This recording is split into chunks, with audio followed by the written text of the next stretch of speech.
arrêter d'être trop gentil. Aujourd'hui, dans cette vidéo, on va voir ce qu'est le people pleasing et en quoi ça peut devenir extrêmement dangereux pour vous de vouloir absolument faire plaisir, plaire aux autres au détriment de vous. Je suis Karine Duzerne, coach carrière et depuis 15 ans, j'accompagne les cadres et les cadres supérieurs à décrocher le job de leur rêve, mais aussi à réussir leur prise de poste. Je publie une nouvelle vidéo chaque semaine, donc abonne-toi tout de suite si ce n'est pas déjà.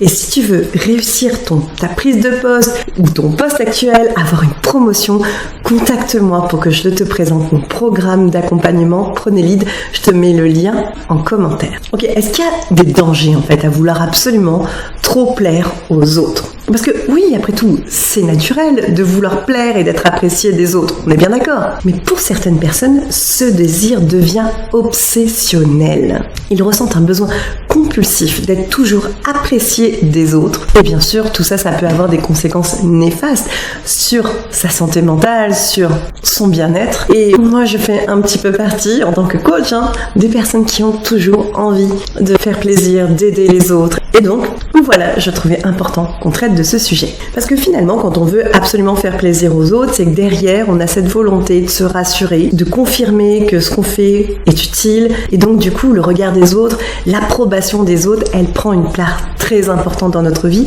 Et ça peut générer du stress, de l'anxiété, et même des fois de la dépression, à vouloir absolument toujours répondre aux besoins des autres avant nous. Être trop gentil en milieu professionnel, ça peut aussi nous jouer des tours. Parce qu'en disant oui, toujours aux demandes des autres, on risque de se retrouver surchargé de travail, finalement sous-estimé et pas forcément reconnu pour ses réelles contributions. Et tout ça, ça peut compromettre finalement nos objectifs professionnels à long terme. Il est donc indispensable de reconnaître ces signes avant-coureurs des personnes qui sont trop gentilles, qui veulent absolument toujours faire plaisir pour pouvoir mettre le haut là et prendre conscience des conséquences néfastes que ça peut avoir sur nous. Donc c'est important de réussir à trouver un certain équilibre entre sa nature profonde, être gentil, aider les autres, être serviable et en même temps prendre soin de nous. Alors, comment on fait pour réussir à dire non gentiment, sans être désagréable, sans forcément se créer des ennemis? Eh oui, la première chose à faire pour arrêter d'être trop gentil, c'est donc d'apprendre à dire non de manière assertive, affirmée, mais respectueuse. Vous avez certainement vécu cette expérience où vous avez un collègue qui vous demande de l'aide, vous savez pas comment dire non, vous lui dites oui, puis juste quand vous avez dit oui, vous commencez à regretter, vous dites oh non, mais je me suis embarquée dans un truc qui va me faire perdre un temps monstrueux, qui va pas vraiment me servir dans mon quotidien. Je l'ai fait parce que je suis loyale, parce que je suis gentille, mais non, mais dans quelle galère je me suis embarquée. Donc maintenant, ce que tu vas faire à la place quand tu es au travail et que on te sollicite pour de l'aide sur un sujet qui ne va pas servir en tout cas tes objectifs professionnels, ce que tu vas faire, au lieu de devoir dire non et devoir affronter peut-être le regard des autres, ce qui peut être difficile pour toi, tu vas lui dire une chose toute simple. Écoute, il faut que je regarde mon agenda, je reviens vers toi très vite après pour te dire ce qu'il est possible de faire. À chaque fois, tu vas décaler ta prise de décision.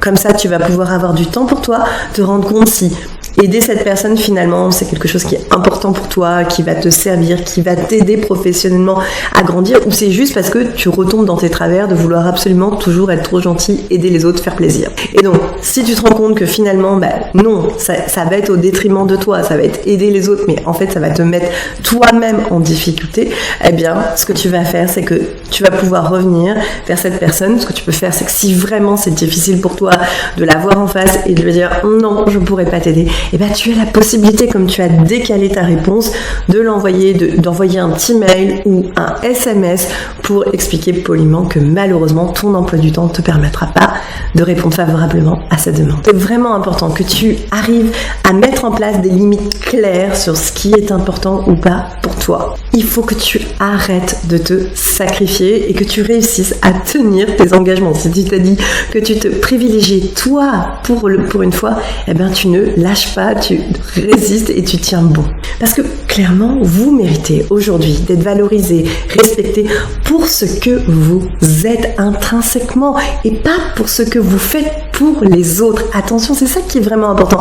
C'est qu'on a l'impression finalement que sa valeur, elle est corrélée avec l'aide qu'on va apporter aux autres. Mais en fait, on oublie une chose, c'est que nous-mêmes, en tant qu'individu, en tant que personnalité, eh bien, on vaut déjà bien plus que ça sans avoir besoin de se sacrifier pour les autres. Donc, ce que tu dois faire, c'est commencer par te dire, ok, quels sont mes objectifs à long terme? Et ça, tant que tu ne te projettes pas là-dessus, eh ben, tu vas t'éparpiller, tu vas commencer à aider telle ou telle personne, faire telle ou telle chose, tu vas papillonner. Moi, ce que je veux, c'est que tu te dises, tiens, pour une fois, où est-ce que je me verrai dans 5 ans? C'est pas le recruteur qui te pose cette question, c'est toi. Qu'est-ce que tu aimerais faire? Qu'est-ce que tu aimerais accomplir? Quel type d'être humain, de personne, de professionnel tu as envie d'être? Quel type de responsabilité, de poste tu aimerais occuper? Et en fonction de ça, ça va t'aider à prendre les bonnes décisions pour dire non quand ce n'est pas aligné avec tes objectifs professionnels. Parce que une fois que tu sais où tu dois aller, eh bien, c'est pas compliqué, tu vas te dire, ok, mais pour aller là, il me manque telle compétence, tel savoir-faire.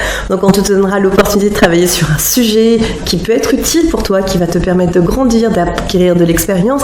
Tu diras oui, même si c'est un sacrifice, même si ça va t'épuiser. Mais si vraiment tu vois que ce qu'on te demande de faire, c'est entre guillemets en dehors des clous, ça ne va pas t'aider à grandir, ça va juste t'aider à aider les autres. Eh bien, il va falloir que tu apprennes à dire non, que tu apprennes à penser à toi en premier. Et puis aussi, il faut que tu fasses attention, parce qu'il y a une deuxième chose qui est importante au travail, dans la vie aussi de tous les jours, mais en tout cas au travail, ce qui est sûr, c'est que les personnes toxiques, elles ont un espèce de radar et elles arrivent à détecter très très vite les personnes qui sont gentilles pour les manipuler, pour s'en servir, pour se retourner contre elles. Donc si autour de toi, dans ton entourage professionnel, tu as une personne toxique qui abuse de ta gentillesse, il faut absolument que tu poses des limites. Et justement, j'ai une vidéo pour toi qui va t'aider, qui t'explique comment survivre à un environnement toxique. Vas-y, regarde tout de suite, ça va t'aider.